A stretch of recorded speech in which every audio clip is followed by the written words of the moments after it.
Bismillahirrahmanirrahim. Assalamualaikum warahmatullahi wabarakatuh. Perkenalkan, nama saya Hasbiya Sidiki dengan NIM 312210448 dari program studi Teknik Informatika. Di sini saya membuat video untuk memenuhi tugas ujian tengah semester mata kuliah otomasi sistem. Di sini saya membawakan topik pemeliharaan prediktif transformasi otomasi industri melalui mesin learning. Fokus pembahasan saya adalah bagaimana mesin learning bisa membantu sistem otomasi industri menjadi lebih efisien, mengurangi downtime, dan meningkatkan umur peralatan. Jadi bisa dibilang ini adalah langkah nyata menuju industri yang benar-benar cerdas. Selanjutnya, latar belakang. Mengapa otomasi membutuhkan prediksi? Nah, kita mulai dari latar belakang dulu. Dalam dunia industri modern, kegagalan peralatan atau equipment failure adalah musuh terbesar bagi efisiensi produksi. Bayangin aja, kalau satu mesin utama tiba-tiba rusak, otomatis seluruh lini produksi bisa berhenti. Hal ini disebut downtime dan dampaknya bisa sangat besar, mulai dari keterlambatan pengiriman, biaya perbaikan mendadak, sampai kerugian finansial yang bisa mencapai ratusan ribu dolar per jam, terutama di industri seperti manufaktur atau energi. Karena itu, kerusakan sekarang gak cuma fokus pada kecepatan produksi, tapi juga pada kemampuan untuk memprediksi kapan mesin akan bermasalah, supaya bisa diperbaiki sebelum rusak beneran. Inilah yang menjadi dasar munculnya konsep pemeliharaan prediktif atau predictive maintenance atau PDM sebagai langkah perlindungan investasi di sistem otomasi. Selanjutnya, 3 paradigma pemeliharaan. Nah, di dunia industri ada 3 pendekatan utama dalam pemeliharaan mesin. Yang pertama, pemeliharaan reaktif atau biasa disebut breakdown maintenance. Ini dilakukan setelah mesin rusak. Jadi, nunggu error dulu baru diperbaiki. Kelemahannya jelas, mahal, butuh waktu lama, dan bisa bikin downtime yang tinggi banget. Yang kedua, pemeliharaan preventif. Ini sifatnya terjadwal, jadi mesin diperiksa atau diservis secara berkala. Misalnya setiap 2 minggu atau setiap 100 jam kerja. Tapi kadang boros, karena bisa aja mesin masih bagus, tapi tetap diganti komponennya. Nah, yang ketiga, prediktif atau PDM. Artinya adalah di sini perbaikan dilakukan tepat waktu berdasarkan hasil prediksi kondisi mesin. Artinya kita nggak menunggu rusak dan juga nggak asal servis. PDM ini memanfaatkan data real time dan machine learning buat menganalisis kapan mesin kemungkinan besar akan rusak.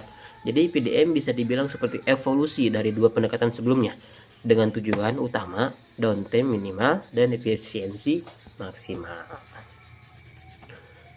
Selanjutnya ada arsitektur data PDM dari sensor keputusan. Jadi dalam implementasi PDM, aliran datanya itu berawal dari lantai pabrik, yaitu tempat mesin-mesin beroperasi, sampai ke model kecerdasan buatan atau AI yang memproses data. Prosesnya bisa dibayangkan seperti rantai data dari sensor yang membaca kondisi mesin, lalu data dikirim, diproses, sampai akhirnya muncul keputusan otomatis. Misalnya, notifikasi kalau mesin terlalu butuh perawatan. Nah, arsitektur data ini adalah fondasi utama agar PDM bisa berjalan lancar dan memberikan hasil prediksi yang akurat. Di slide berikutnya saya akan menjelaskan lebih detailnya.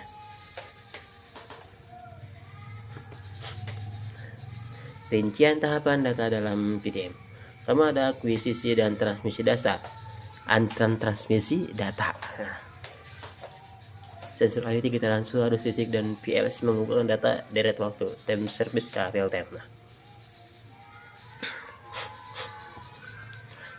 Oke, jadi ada 3 tahap utama dalam alur data pemeliharaan prediktif. Pertama ada akuisisi dan transmisi data. Di tahap ini, berbagai sensor IoT seperti sensor getaran, suhu, atau arus listrik serta PLC akan mengumpulkan data secara real time dari mesin. Data itu kemudian dikirim lewat IoT gateway atau sistem SCADA ke cloud atau edge computing untuk disimpan dan diolah. Yang kedua ada pemrosesan data dan future engineering. Ini tahap yang paling krusial. Data mentah biasanya masih berisik atau banyak noise-nya, jadi perlu dibersihkan dulu lewat data cleansing. Selain itu dilakukan future engineering, yaitu mengubah data mentah jadi informasi yang bisa dipahami oleh machine learning. Contohnya, dari sinyal getaran kita bisa hitung nilai RMS, atau root mean square untuk tahu tingkat kestabilan mesin.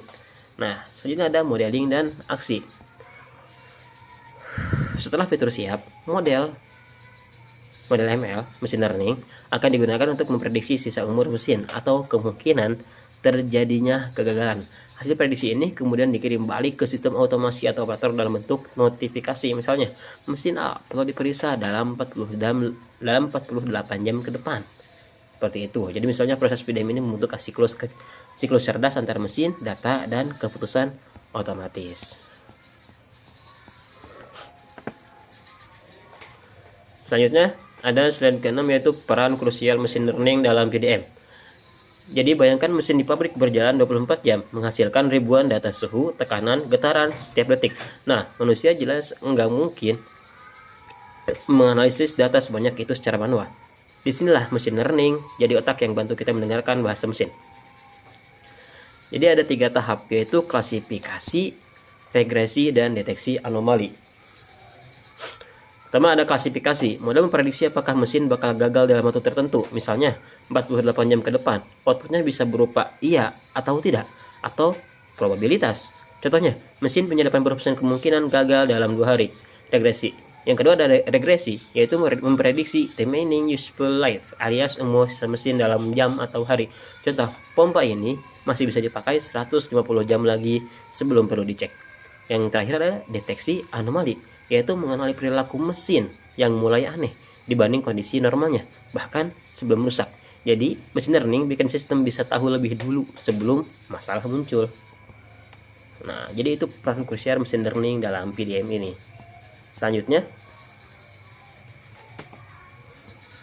ada teknik dan model AI spesifik untuk data deret waktu. Nah, karena data dari mesin itu berupa deret waktu, seperti grafik, getaran, atau suhu yang terus berubah, model AI juga harus bisa ngerti waktu.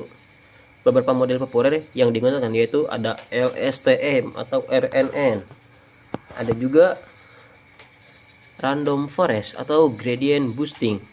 Dan ada juga, udah kelihatan nih, metrik evaluasi kritis. Yang pertama ada LSTM atau RNN. Model ini seperti punya ingatan jangka panjang, cocok buat data yang berurutan. Misalnya, mendeteksi pola getaran yang perlahan meningkat sebelum mesin rusak. Yang kedua ada Random Forest atau Gradient Boosting. Model berbasis pohon keputusan, cepat dan mudah dipahami. Biasanya dipakai buat langkah awal, seperti memprediksi gagal atau tidaknya mesin.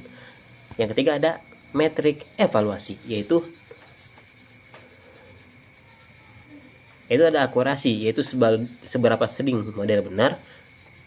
Selanjutnya ada F1 score, penting saat data tidak seimbang atau jarak gagal tapi banyak data normal, imbalance gitu lah. Yang ketiga ada MAE atau mean absolute error, seberapa jauh prediksi umur mesin dari kenyataannya. Intinya, model dipilih sesuai jenis data dan kebutuhan, enggak semua cocok untuk semua situasi.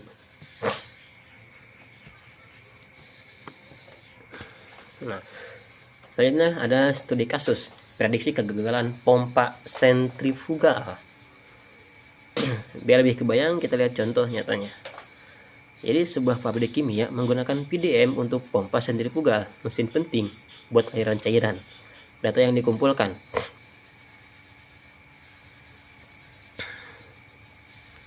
jadi skenario pemantauan kondisi kesehatan, data yang dianalisis, model ML, dan hasil implementasinya. Nah, yang pertama ada data yang dikumpulkan atau data yang dianalis. Ada getaran mesin, suhu bantalan atau bearing temperatur, dan tekanan aliran. Lalu data ini dianalisis pakai model LSTM karena pola getaran berubah pelan-pelan sebelum gagal. Dan hasilnya, downtime berkurang 25%, biaya perawatan turun 15%. Artinya mereka bisa merencanakan perbaikan sebelum mesin rusak, bukan setelahnya. Itulah kekuatan mesin learning di dunia nyata. Ini ada tantangan implementasi PDM berbasis AI.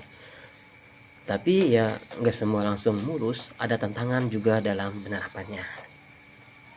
Sebagainya yaitu ini. Yang pertama ada kualitas dan imbalance data. Data kerusakan itu jarang banget karena mesin jarang rusak. Akibatnya data normal jauh lebih banyak, bikin model susah belajar. Jadi susah buat mencari data yang rusak. Bagaimana cara memberitahu pada si mesin itu bahwa bagaimana cara memberitahu pada sistem ini bahwa si mesin rusak. Itu tuh susah karena datanya sangat jarang. Nah, yang kedua ada future engineering atau keahlian future engineering. Butuh keahlian gabungan antara teknisi dan data science. Contohnya, tahu sinyal getaran mana yang relevan buat mendeteksi bantalan aus. Nah, jadi seperti itu.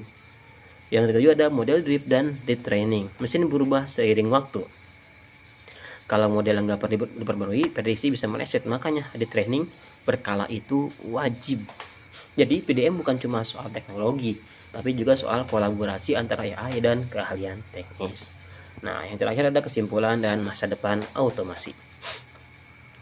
Dari semua pembahasan tadi, kesimpulannya begini. PDM adalah masa depan otomasi industri yang mengubah pemeliharaan dari biaya tak terhindarkan jadi strategi yang menghasilkan. Nah, juga ada menuju Edge AI. Edge AI bakal jadi tren berikutnya, di mana model ML bisa langsung berjalan di sensor atau VLC tanpa perlu kirim data ke cloud. Ini bikin sistem bisa merespon lebih cepat dan lebih efisien. Jadi ke depan kita menuju era di mana mesin bisa menjaga dirinya sendiri. Kegagalan bukan lagi kejutan, tapi hal yang bisa diprediksi dan dicegah. Dengan integrasi machine learning dan otomasi, industri bukan cuma jadi lebih cerdas, tapi juga lebih tangguh. Terima kasih. Sekian dari saya. Assalamualaikum warahmatullahi wabarakatuh.